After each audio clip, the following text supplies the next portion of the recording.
Everyone, how you doing today? My name's Kirsty, aka Beth Bookish, and on today's video I'm talking you through all of the books that I wasn't supposed to get on Netgalley and have ended up with anyway. So let's go through some of the arcs that I need to get to this year.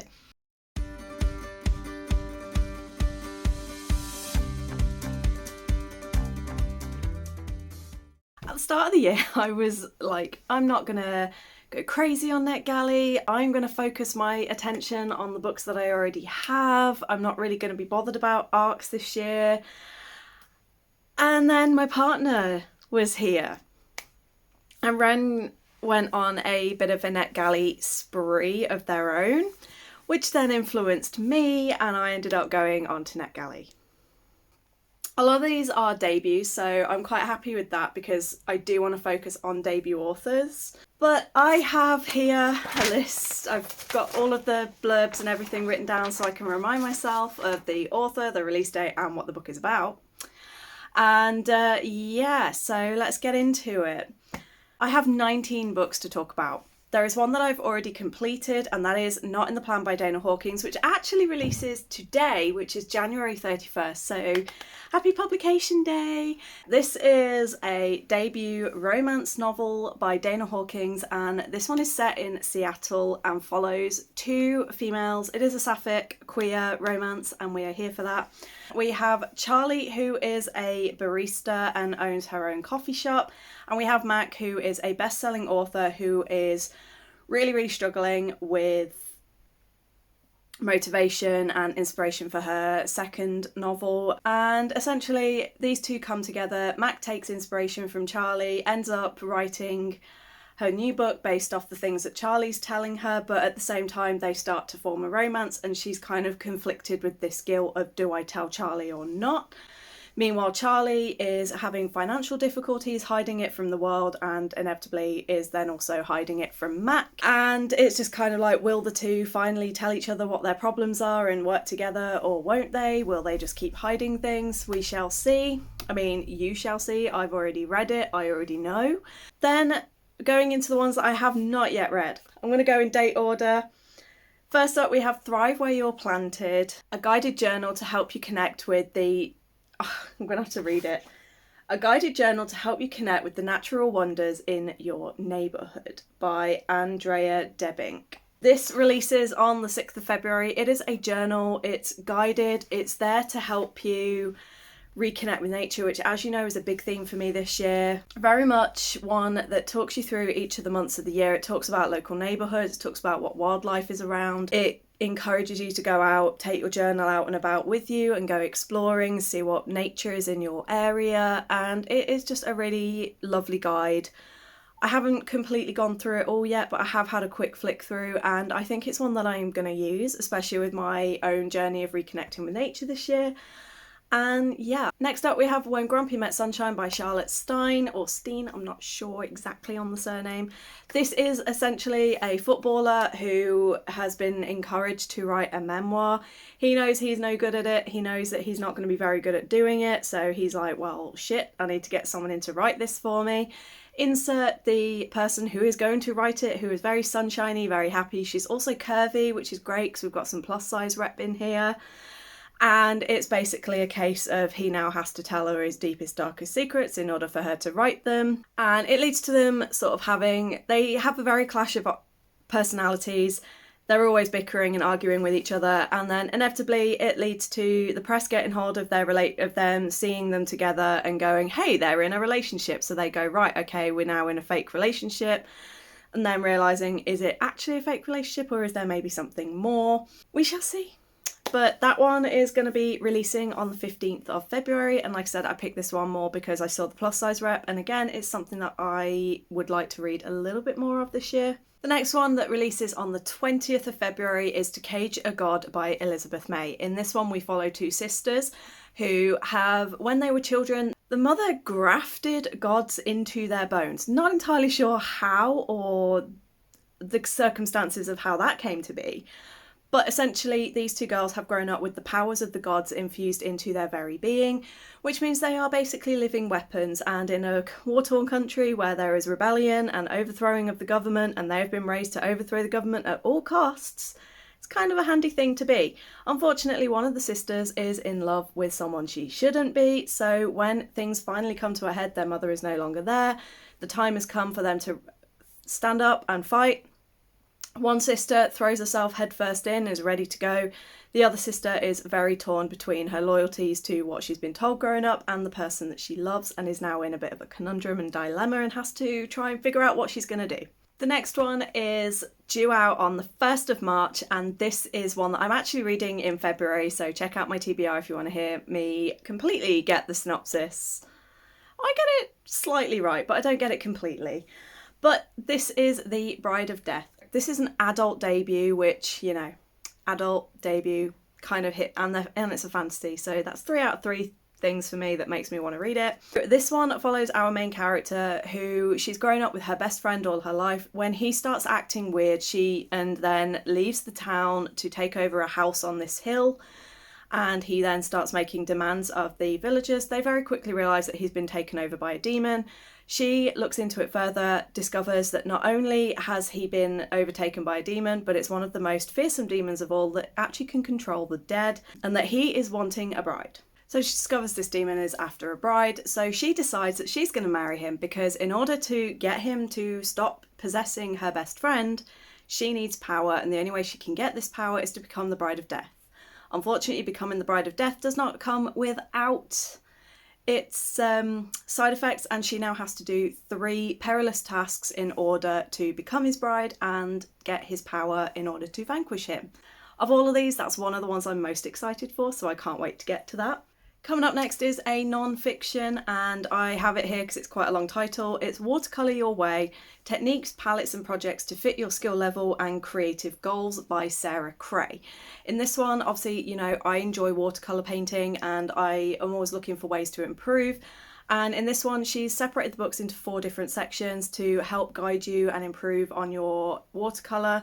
So it's got, for those just starting out, building confidence, finessing and enhancing, and then finally finding your own style. And it's just a little handy dandy how-to guide with watercolours, and it just helps you build your confidence and skill level as you progress through the book. I'm not going to lie, the next one I chose because it kind of reminds me of one of the seasons of Once Upon a Time.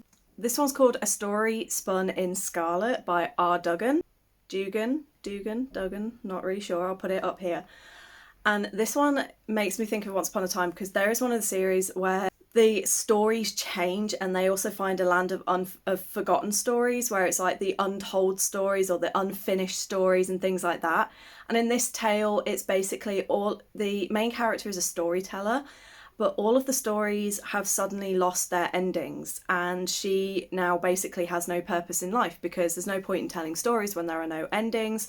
Things spin into chaos, and she eventually discovers a farmhand. He has this mysterious magic about him. He can amplify her abilities, which means that with his help, she can bring back all of the stories.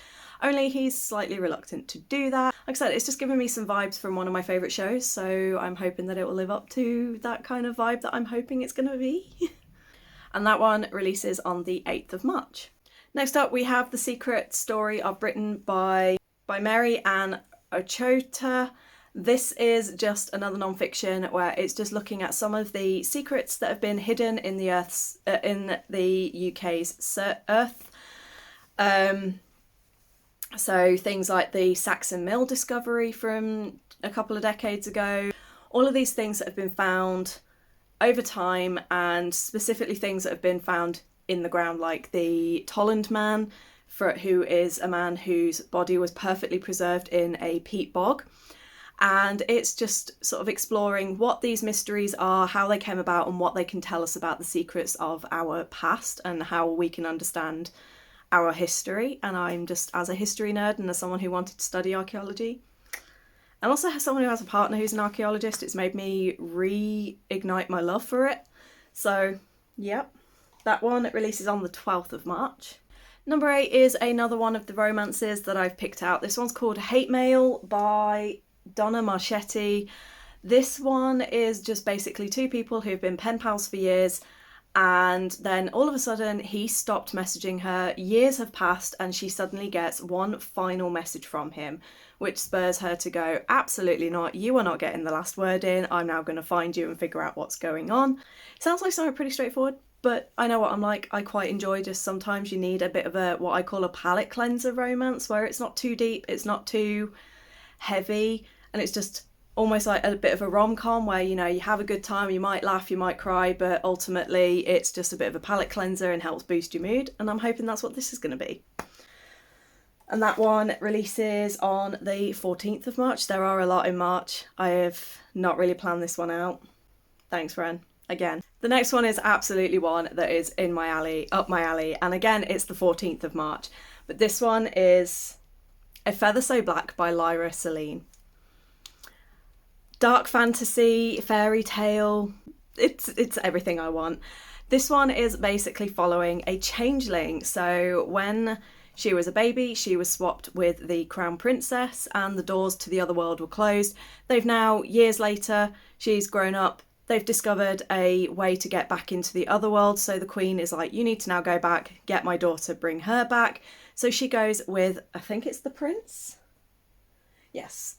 Is a prince who is the real princess's betrothed, and this princess is like the changeling's best friend. So they're tasked to go and rescue her, only she finds herself again conflicted with this idea of she has feelings for the prince, but then she realises she has a connection to the evil fae that is holding, the evil fae lord that is holding the princess captive. She finds a kinship and a connection there and is now very much torn again between what she's going to do and love and fate and duty and all of that. So, dark fairy tale. Yes, please. Definitely.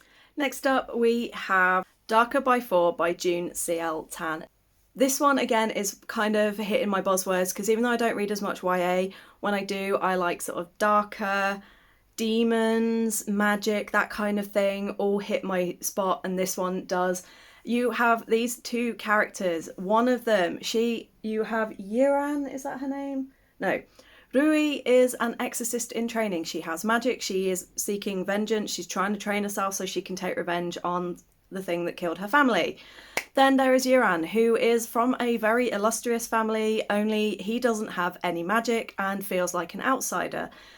There is a freak incident where unexpectedly Rui's magic transfers into Yiran, and so he suddenly now has magic and belongs. She has suddenly lost her way of gaining revenge and all of her abilities.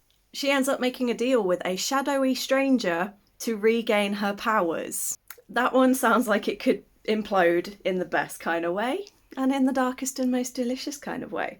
That one releases on the 2nd of April, so I have a little bit of time to get to it, but I am very much eagerly looking forward to that one. Then we have on 2 for the 4th of April. The first one is As Young as This by Roxy Dunn. This is a debut contemporary, like, lit fit, and is a woman who has had multiple loves, has experienced multiple relationships, and thought she knew exactly what she wanted and had a life plan for when she was going to be married and have children and all of this, only she's now 34 years old, she's single and facing a very difficult dilemma, which causes her to then go back on all of her relationships and reflect on them and work out how she got to this point. As someone who has just turned 33 and whose life plans have gone very, very differently to what she expected, because I also expected by now I would be married with a couple of kids, I feel like this one's going to be emotional in both good and bad ways for me, but I feel it's also going to be one that is quite resonant with me. But I feel like this one is going to probably reflect some of those thoughts that I've had, and it'll be interesting to see just how far it goes. And then the second one on the 4th is Your Blood, My Bones by Kelly Andrew. This one follows the main character who inherits a house, and she has one intention and one intention only, and that is to burn it down. It's her childhood home, she hates it, she's got very bad memories there, so she takes one last walk through before she burns it down, only to find that there is someone chained up in the basement. It's her best friend from childhood, Peter, and she discovers that he is semi-immortal and he has been used in various not very good ways throughout the years, and basically the only way that he can break free and the only way that he can end the curse that's been put on him is to kill the last of the line of that family, which is her. So, and then she discovers that apart from that, there are also enchantments on the house that are falling apart, which means that deep, dark, evil forces can now congregate on the building, and she needs his help in order to get rid of them. So it's kind of like, how can you trust someone that has sworn an oath to kill you? And then the past, it just says the past comes back to haunt them both, and they end up having to work together. So it could be quite interesting to see how this is going to go down. But again, it's one of those things where I'm like, it kind of has all the things that I enjoy reading. A week later, on the 11th of April, we have Better Left Unsent by Mia Lewis. No, by Leah Lewis. Don't know why I said M instead of L, but there you go. And basically, this follows a woman who has basically just been quite docile her whole life. She keeps all of her inner thoughts to herself, except what she tends to do when she wants to, say, reply to emails. She has the snarky, sarcastic ones, and anytime she wants to like rip into someone or has bad things to say, she writes them as a draft email and keeps them in a secret folder. One morning she wakes up to find that everything from that folder is now in her sent folder, so every thought and every negative reaction she's ever had to anyone and every bad thing she's said about people in her private emails has now been sent. Kind of can't help but feel like that's a really stupid thing to do in the first place, because you can never fully trust emails. Why didn't you put it in a Word doc? So I feel like I'm going to have that going through my head from the very start, and I have questions already, but I also think it could be quite fun watching her try to, unravel the chaos that is inevitably going to explode when this is all revealed, because I imagine she's going to piss off quite a few people by doing that. Then I am so happy that I got accepted for this one, because not only is it, again, dark and delicious, but it also is a graphic novel of a webtoon, and I love graphic novels and things, and it'll be refreshing. This is Covenant by Lysandra Vuong, and it's the first part of her webtoon series, and it's basically following these two guys. Sunny is a normal looking human who needs protecting from the forces of demons and evil. And then Ezra is someone who his faith has been waning, but then God himself intervenes and is like, hey, you now need to protect this guy. And it's a story about faith and religion and demons, but it's also got a queer romance between the two of them. And it just looks really kind of my thing, and the artwork looks stunning and the cover is gorgeous, and I can't. Slow burn, queer, opposites attract romance with demons and things like that involved. Yeah, I'm excited for this one. This one releases on the 16th of April. Next up we have another debut, and this one is an adult fantasy which is called The Silver Blood Promise by James Logan. Our main character is a disgraced son from a prestigious family. He's basically an academy dropout. He's just kind of never really made the right kind of choices and was eventually exiled from his homeland. He then discovers that his father, I think this is like a few years later, he discovers that his estranged father has been murdered. So he now goes back to his hometown in order to try and uncover what's happened, take revenge, and maybe try to get back in everyone's good graces and take his father's place. But unfortunately he ends up in a place that's full of corruption and evil and people that want to kill him.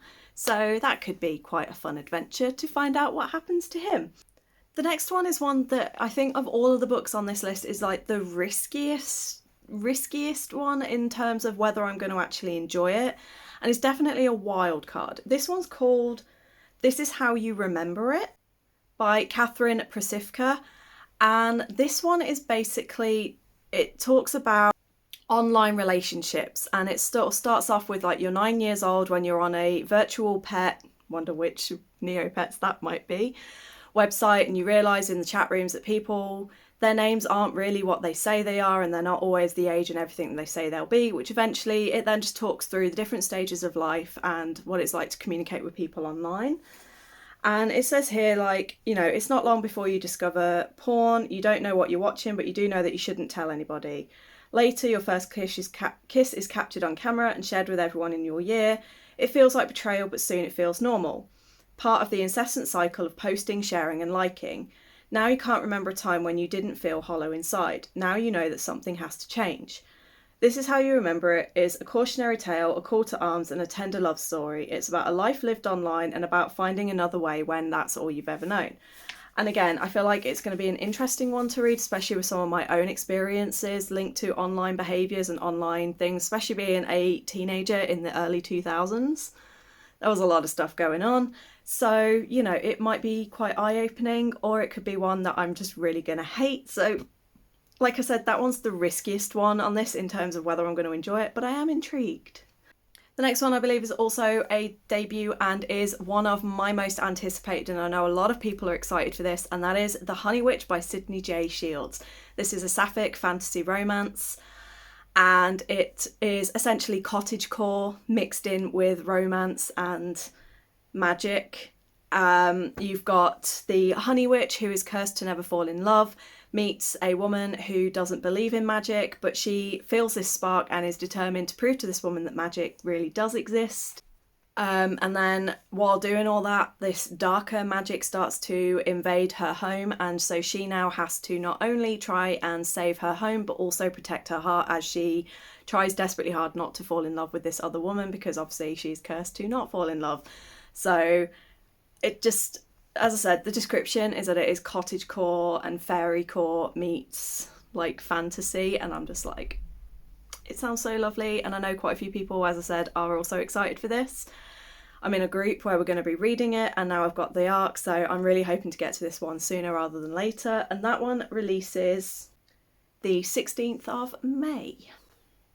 And then the final one that I currently have, because let's face it, I will no doubt end up with more by the end of this period, is on the 20th of June. We have Things Don't Break on Their Own by Sarah Easter Collins.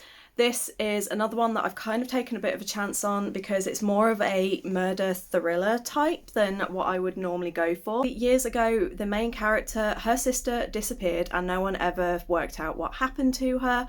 Her sister doesn't believe that she's dead and is always seeing her in various ways in various places throughout her life. And then one night she's invited to a dinner party and things go a bit crazy at the dinner party, and eventually one of the guests reveals something that completely throws everything she thought she knew about that day and her sister's disappearance into the wild, and starts to unlock her now trying to figure out the truth. And it says here, Things Don't Break on Their Own is a propulsive debut about how our memories shape us and the lies we tell to escape them. And as I said, that one is the 20th of June. So that is all of the books that I have currently on Netflix. There's quite a mix. There's obviously my usual of fantasy, there's my usual romances, but I have tried to include a couple in there that maybe are a bit different to what I would typically read, because I've read a couple of books already this year that have been a bit out of my comfort zone and ended up giving both 5 stars. And that was Strong Female Character by Fern Brady and Before the Coffee Gets Cold by, I can't remember his surname. It has made me think I would like to try a couple more sort of literary fictions and a couple more sort of slightly more different to what I get. Let me know in the comments if you have also got any of these as an ARC, or if any of these are on your radar for the year. Anyway, I'm going to end there because this is now 30 minutes long. Hopefully it'll be a lot shorter by the time it gets to you, but I hope you're all good. I hope you're staying safe, and hit the like, hit the subscribe if you want more content. Enjoy your reads, and I'll see you on the next one. Bye.